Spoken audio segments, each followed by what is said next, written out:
Petco Park, a new beginning, let's go. Started back rocking the brown.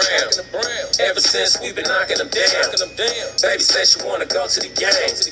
Taught her how to say Padres gang. Started back rocking the brown. Ever since we've been knocking them down.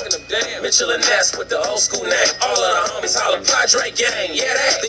What's up, everybody? Welcome to episode 220 of the Talking Friars podcast and YouTube show. I am your host, Ben Fadden, coming to you before the Padres take on the Cleveland Guardians now, not the Indians, the Guardians, for a two-game series here at Petco Park. It's going to be the last time they play at Petco Park in a while.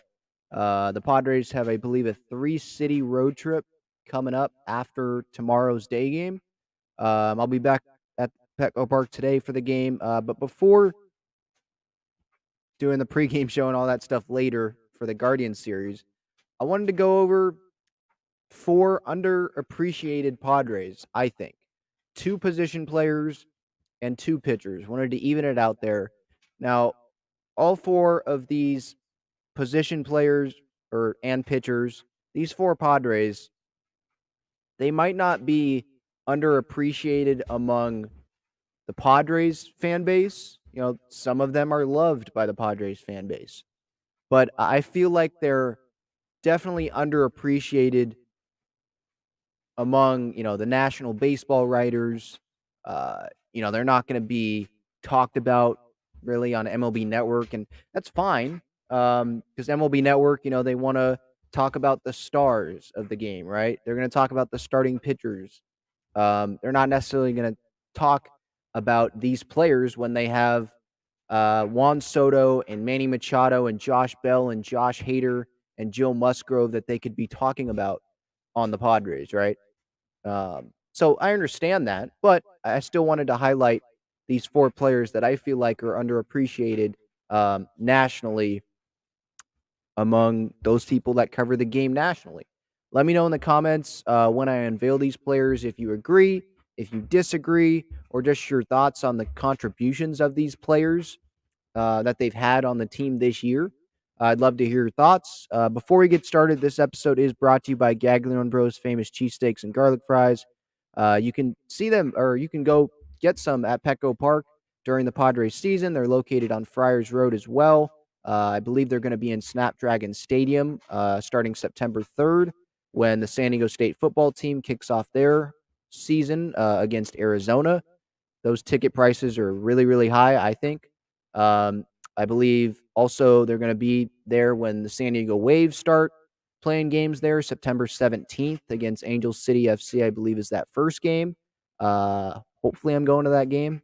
So there's a lot of different locations that you can go if you want to enjoy their cheesesteaks and garlic fries. GaglioneBros.com is their website. I recommend you check them out if you have not already. You're missing out. So, all right, let's get to these four players. I'm going to start with the two position players, and then I'll move to the two pitchers. So, first position player I want to talk about, Hassan Kim. Now, obviously, like I said earlier, I know he's appreciated among the fan base, right? The Hassan Kim chants at Padres games, at Petco. I understand that. I know a lot of fans appreciate him, on social media and all that. And they have the king emojis whenever he hits a home run or whenever he does something great, right? I understand that. When I'm watching games and he does something, especially since the Tatis suspension, I've tweeted out, that's our shortstop, because he is our shortstop for this year, right? But nationally, he might get some praise because he makes a great play. So he might be included on the Sports Center top 10, or MLB Network might play him for, the premier plays that they show. But when you have Manny and Soto on the team, he's not going to get talked about, right? This year, I mean, fourth in WAR on the team, according to Fangraphs. This isn't including Soto. It's fourth on the team and guys that have been with the team this year, like Padres WAR. That's huge. He's played in 113 out of the team's 124 games so far, or he's at least appeared in them. That's huge. He's not getting hurt, right? He only has 5 errors this year. That's the least amount of errors among all shortstops in Major League Baseball this year. We know he's super valuable on defense. And he's had let's face it, he's had even more pressure on him since Fernando Tatis Jr. got suspended. And since Tatis got suspended, he's actually been thriving, right? I don't think he's looked at it as pressure. I think he's just looking at it as, I've been doing this all year, and so I'm just going to continue playing the way I have all year. My role's not changing. I might have expected my role to change a little bit when Tatis got back, but it's not changing right now. It's not going to change the rest of the year, assuming that I'm healthy. So I'm just going to go out and continue playing the way I am. And so he probably doesn't feel like he has added pressure, but there is added pressure probably among, if you ask, fans, like, does Kim have more pressure on him now because Tatis isn't back? The answer is probably yes, because you can't fill Tatis's shoes in terms of like offensive production and stuff. But Kim, he's done his best since Fernando got suspended, since that appeal stopped and that announcement came down. That came down, I believe, August 12th. So starting that August 12th game to now, before this Cleveland series, he's hitting 303. He has a 803 OPS. He's driven in 5 runs, 5 RBI, since August 12th when the Fernando news came down. And he's obviously playing tremendous defense. I did a breakdown yesterday, which is available on the YouTube channel, about Kim and Profar's great defensive plays that set up the Padres win on Sunday. If Kim doesn't make that diving play there, almost into the stands, who knows? Maybe that runner reaches, and that, Mania could have given up more than the 1 run that he allowed, right? That could have definitely spiraled into something worse, or into something bad, because it didn't get worse because he didn't give any runs. Mania didn't in that inning, because of the great defensive plays. But he's been tremendous defensively. We know he is. The offense was just a question, going into this year. CJ Abrams got some playing time at shortstop, right? Remember at the beginning of the year, Abrams made the opening day roster because Tatis was out, and Abrams was getting some playing time. Kim wasn't playing every day when a righty was on the mound. He was hitting against lefties. Now he's playing every day, and he's thriving in that role. And so you really got to give props to him. I wanted to shout him out first among the 2 position players that I have here. Then I'll do the 2 pitchers later. Desert Punks here in the chat says Kim has really stepped up. I'm curious if Padres media will start leaning on him in place of Tatis. What do you mean by that? Like, putting more pressure on him, or like pointing out when he's not doing well? Maybe, but I think, to be honest, the pressure's more on, Josh Bell, Brandon Drury, Soto, Manny, those guys. Just because those are the bigger names, those are the trade deadline acquisitions. We know that Hassan Kim, or at least Padres media does, I would say. We know that Kim, he's not going to blow you away with power or anything like that. So, like, the power production standpoint, I think it's going to be more the guys I just named. But maybe, yeah. I did just see a story out of the Union Tribune about Kim and how he's been stepping up and his role and all that. So I think he will get more attention because Tatis is out. But in terms of national recognition, I feel like he's underappreciated. I know he's not underappreciated among Padres fans, but national media, I definitely think so. So that's the first player. If Kim wasn't healthy, by the way, here's another point. If Kim wasn't healthy, I mentioned all the games that he's played this year. He hasn't missed a lot of games. What would the infield alignment be? Crony at shortstop, Manny's at third, Drury's at second, Bell's at first. Okay, then who is DHing? Jorge Alfaro has really been scuffling as of late. I don't know if it's still the knee injury or whatnot.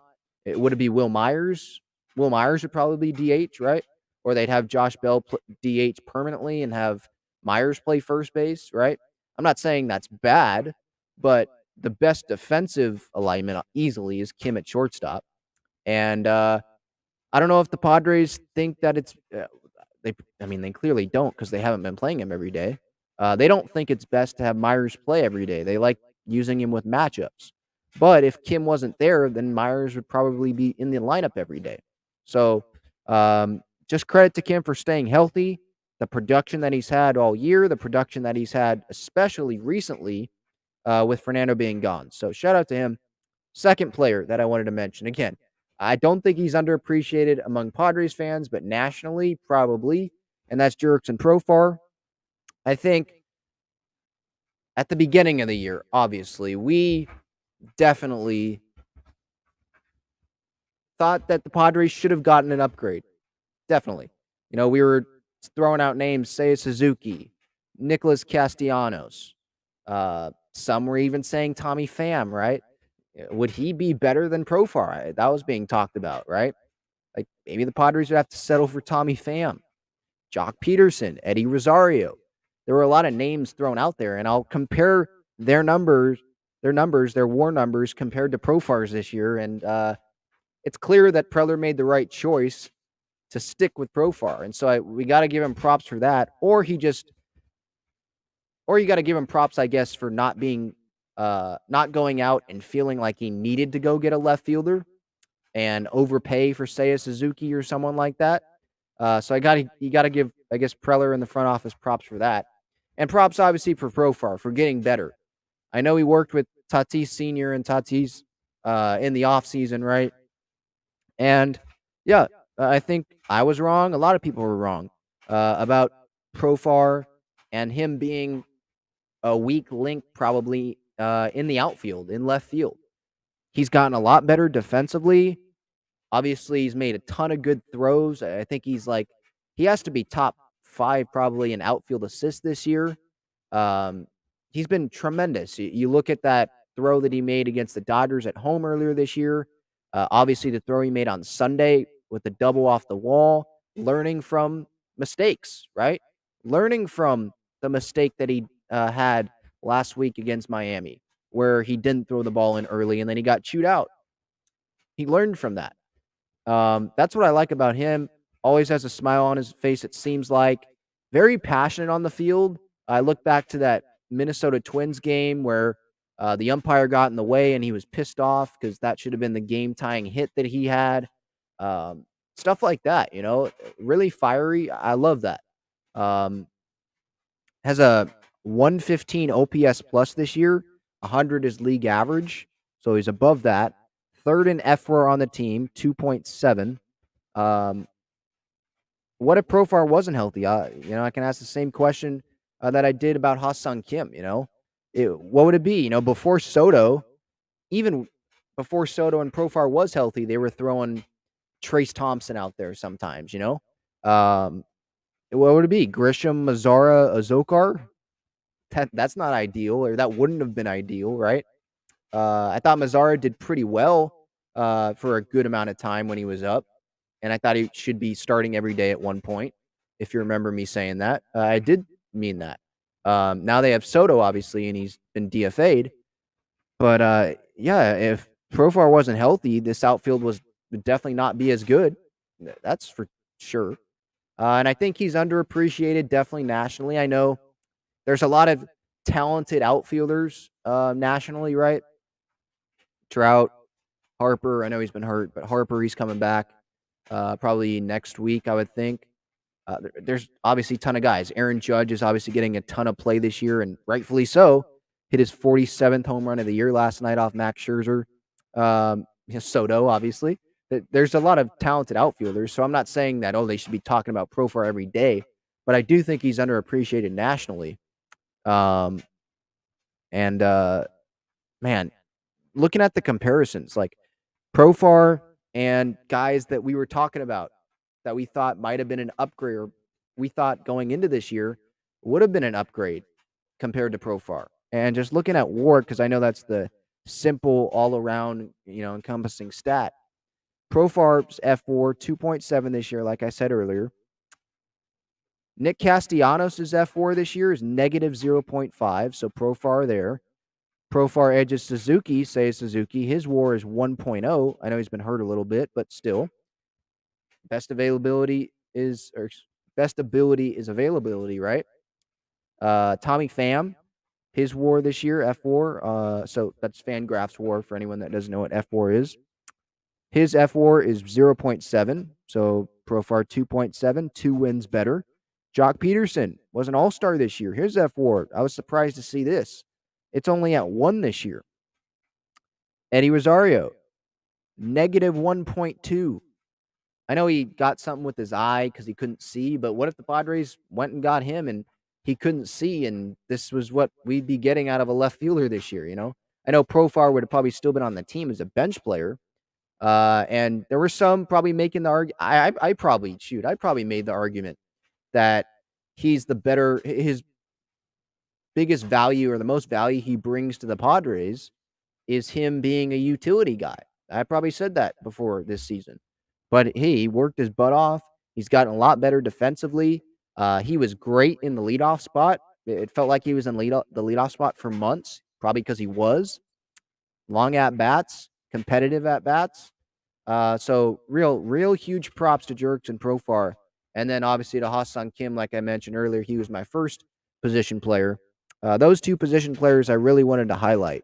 He has a player option, Profar does, for next year, $7.5 million. Will he opt in, take that player option, or will he opt out? That's something that I think we should definitely focus on in the offseason. Obviously, that's not what he's thinking about now. That's not what we are thinking about now. But I did look that up, his contract this morning, and he has a player option. And so does the first pitcher that I will talk about in just a bit for next year. I wanted to get to some comments here. Yeah, that's a good point by Adrian talking about Kim, going back to him. I don't see Kim making that level of throwing errors, the level of throwing errors that Tatis made. Yeah. Kim's a better defensive shortstop than Fernando is. I agree. Same thing with Abrams. You know, Abrams, we saw him spike some balls this past weekend, right? Yeah, Kim's just the better player, the better defensive player. And I think Kim's the better player overall than CJ is right now. That baseball guy says completely unrelated, but do you think we should go for a different pitcher to replace Manaea? He's okay, just not good enough. Well, I thought he was good enough on Sunday, right? And the majority of the year, it has felt like he's given the Padres quality starts. I know he's been on a really rough stretch, and he's not going to be a part of the postseason starting rotation. But as a 5-starter, I'd be fine with him, to be honest. Will the Padres go after a different pitcher, or will they decide, you know what, let's go all in on Clev, bring him back, and don't bring back Manaea? Definitely. And then have Morejon maybe start as the 5-starter or something, or go pick up another cheap 1-year guy other than Manaea. Yeah, they could do that. But I wouldn't say he's not good enough. His role is to be the 5-starter, and if he just pitches better, he throws more strikes consistently. Now he's going to give up some home runs. Max Scherzer even gives up some home runs. But if he's aggressive inside the strike zone, not walking a ton of guys, not hitting a ton of guys, he's usually been a durable arm. I like him as a 5-starter, if I'm being honest. All right, let's move to the two pitchers I want to spotlight here. Both are relievers right now. The first one, and that is Nick Martinez. I questioned the Padres here. Bringing in Nick Martinez, giving him a 4-year deal. I thought, because there was that report that he signed, the Padres gave him more money than they initially gave him before the lockout. So I don't know if another team hopped in and Martinez's camp said, hey, you got to match this. But I questioned it. Padres giving him more money when it felt like the Padres were like one of the only teams, maybe the Giants, were the only team interested in Nick Martinez. Like, why are you giving him this much money? We don't know who this guy is. 5-starter, maybe competing for the 5 spot. Clev got hurt with the knee issue to start the year, so that gave Nick Martinez a starting role. They went with the 6-man rotation for a while. So he was having some impact there, but to me, I liked it, what I saw out of Nick Martinez as a starter, but I knew, he wasn't going to be a starter the whole year. You know, when Gore's there, Snell's there, Clev, all of them are there. He wasn't going to be in the rotation, so I just wondered how he was going to do in the bullpen. Would he be all in on being a bullpen guy and pitching in whatever role the Padres wanted him to pitch in? Just don't know. But he's all in. He has been all in. And where would the Padres be without Nick Martinez? Because he has started. He has pitched out of relief now for, it seems like, a couple months. Where would they be? Josh Hader's struggling right now. Taylor Rogers was struggling, right? Guys going down, not having Drew Pomerantz for the whole year so far, not having Pierce Johnson and Austin Adams for a long period of time this year. Where would they be without him? They didn't have Adrian Morahone for a good period of time, you know? And so he has hopped in here, and he has a 1.43 ERA as a reliever this year. His velocity when he went to the bullpen, it's increased. It was more in low 90s. Now it's like 96, I think, his fastball velocity out of the bullpen. He's pitching multiple innings at times. He is closed. He just closed and got the save on Sunday. His changeup is absolutely nasty. I love how fired up he gets on the mound when great defensive plays are made behind him. This guy, he has been super valuable to the Padres. And look, he's not going to get talked about like Josh Hader. He's not going to go win the Trevor Hoffman Award for the best National League reliever in the league or anything like that. But in terms of someone that's unselfish, willing to take on any role that Bob Melvin and Ruben Niebla want him to take on, and Ben Fritz, the bullpen coach, want him to take on, this guy has been super valuable to this team, and I can't appreciate this guy enough, I don't think. I know he's appreciated by Padres fans and by the fans that watch the team every day, but nationally, he's definitely underappreciated.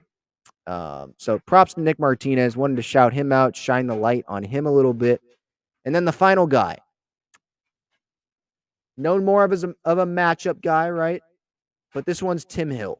When I looked up his stats since, especially since a particular date, which I'll talk about here in a minute, it is startling how great he's been, just in terms of earned runs. But he comes off as that matchup guy, you know. He's been more than that, though. It feels like this year. I know they have more than one lefty in the bullpen, but it felt like he was that one lefty there for a while. And I know I've said it in the past, it's like he's one of those relievers where, whenever there's a closer question, right? Who's going to be the closer, or who's going to be that big setup guy, right? We're always talking about Garcia or Suarez or Martinez has come up, or Chris Matt. Chris Matt's another underappreciated one nationally too. Or obviously Rogers when we had him, or Hader now, right? We don't mention Tim Hill because we're like, no, Tim Hill's a matchup guy. Or we say, I've said it, do we really trust Tim Hill in a closing situation? Because we always go back to, oh, he's a matchup guy, right? But he's been more than that. I mean, that Manny walk-off game, August 7th, that one stands out to me, where he came in after Hader struggled and choked that 4-1 lead that the Padres had going into the ninth. He got out of that jam with a strikeout, I believe, because I remember that because a drunk dude in our section, when Hader was struggling, he was like, where the F is Tim Hill? And when Tim Hill came in, he went nuts. But I remember that game, and then obviously that set up the Manny walk-off home run after Profar got on, and Soto either singled or walked. That one obviously stands out. And here's the earned run stat. So I was looking up his game logs on Baseball Reference today, and it was startling. I would not have thought that he has not allowed a run since July 1st. It's August 23rd right now. He has not allowed a run since July 1st. That's like beginning of the season Josh Hader stuff. He didn't allow a run in like the first 2 months or something in the season. And I know he's struggling now, but that's the guy that he was. That's the guy the Padres hope they're going to get back. And Tim Hill, he hasn't allowed a run in 14 and a third relief innings. So he hasn't just been a matchup guy for the Padres this year, or as of late, or for the last 2 months. He's been much more than that. He's been dominant the last 2 months, month and a half, whatever. So big hats off. Props to Tim Hill, to Nick Martinez, to Jerks and Profar, to Hassan Kim. those are my 4 guys that I wanted to shine a light on today before the Padres take on the Guardians. Let me know your thoughts here real quickly before we get out of here on those guys. If there's any other guys you want to shout out who you think are underappreciated, let me know real quickly here. And while you do that, I'll preview this series real quick. Cleveland and San Diego. Cal Quantrill, I believe, is going to start tomorrow for the Guardians.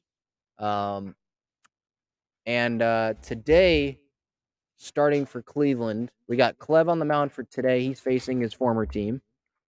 And then the Indians, or I keep saying Indians, sorry, the Guardians, I apologize. The Guardians are throwing out Aaron Savali. He has a 5.63 ERA this year. Clev has a 3.63 ERA. Clev is actually, Clev's another guy. He's pitched really good most of this year. The Padres are 68-56. They're a game and a half up on the Milwaukee Brewers for that final wild card spot. Brewers won last night. I know it's getting a lot of play on social media. Oral Hershiser confirmed that this is a rivalry, Padres-Dodgers, and he confirmed that Dodger fans and the Dodgers care about the Padres, saying when they were down 3-0 in the 9th inning, hey, there's a silver lining, I guess, in this. Something to this effect. I'm not quoting him directly. But he said, hey, at least it helps the Brewers that they win today and it hurts the Padres, right? It's like, really? I thought you're not worried about us. Didn't you sweep us last time you played us? Like, why are you bringing the Padres into this if you don't care and you don't think we're a threat? Like, the Dodgers know, yeah, the Padres didn't play well against the Dodgers last time. But I still view them as a threat when things are going right for the Padres, right? If Josh Hader finds something here, like that's a huge piece in this Padres bullpen.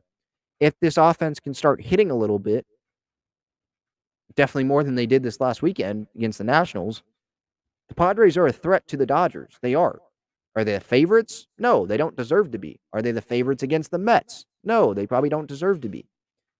I don't know if they'd be even the favorites against the Braves, but they still can be a threat to the Dodgers when things are going right. Guardians, they're in first place in the AL Central before going into today's mini 2-game series, starting today and tomorrow. And then the Padres, they get 2 off days this week. They had one yesterday, have one Thursday before taking on the Kansas City Royals in Kansas City, the house that Eric Hosmer built, Kauffman Stadium. He definitely didn't build Petco Park, I'll say that. That would be Friday, Saturday, Sunday. Kansas City's not a good team, but hey, that doesn't matter. We just saw what they did against the Nationals, and they split when they could have won that series, right? So 4 underappreciated Padres. Don't see any comments here about other underappreciated guys you want me to shout out or give mention to. Ivan here says Tatis is needed, so at least the Padres should look into adding another star hitter, possibly an outfielder, and keeping Bell, Drury, and Clevenger. Oh, he's talking about the offseason. So I know Tatis is needed. I'm just more focused on this year. But in the offseason, adding another star hitter, I mean, they have Manny, they have Soto, they have Tatis, right? You have 3 star hitters right there. Cronenworth, yeah, I know some people on Twitter they were willing to include him in trade discussions with the Nationals, just float him out there. I don't think they realize how valuable Jake is to this team. I think he's one of the more valuable players on this team. But he was an all-star this year, so I didn't want to include him on this list, or I definitely would have. People know that Croney's my favorite player. He's just super, super valuable to this team. Positions he can play. He plays every day. Him and Manny are the Iron Men on this team. But they have him in the lineup. I think he's going to be better next year. I think he can be better this year, too, turning it around. Possibly an outfielder is what Ivan says. Yeah. But if Profar stays and Grisham's under contract, who would they be getting? They'd be getting a bench outfielder probably, right? Because Profar's been good in left field. Really good defensively, too. Or maybe they go upgrade center. I've liked what I've seen out of Grisham lately, though, to be honest. Better defensively. Man, he went through that really, really rough stretch defensively. So I'm happy to see him improving there. Ivan wants to keep Bell, maybe. Drury, maybe. Those guys are both free agents at the end of the year. Clevenger, yeah, it definitely feels like Clevenger wants to be here, loves San Diego. I'm sure Mania does too, but probably the Padres would want to go after one of those guys. I would think they'd want Clevenger more than Mania, but maybe I'm wrong. Maybe they think that this is just a one-year thing for Clev, and they like Mania's durability, So we'll see about that, but that time will come at the end of the season. I wanted to focus on today the 4 underappreciated Padres I wanted to spotlight going into this Cleveland series that aren't going to get a lot of national attention, but I did want to shine a light on them today. So that'll do it. Excuse me, that'll be doing it. Sorry, I can't talk right now. That'll do it. Talking Friars podcast and YouTube show, episode 220, brought to you by GAGLIONE Bros, famous cheesesteaks and garlic fries. I'm Ben Fadden, your host. I'll be on John and Jim, by the way, today on the radio show at, I think, 3:45, so you can tune in there. Extra 1360, the iHeartRadio app as well, if you want to hear more of me talking about the Padres.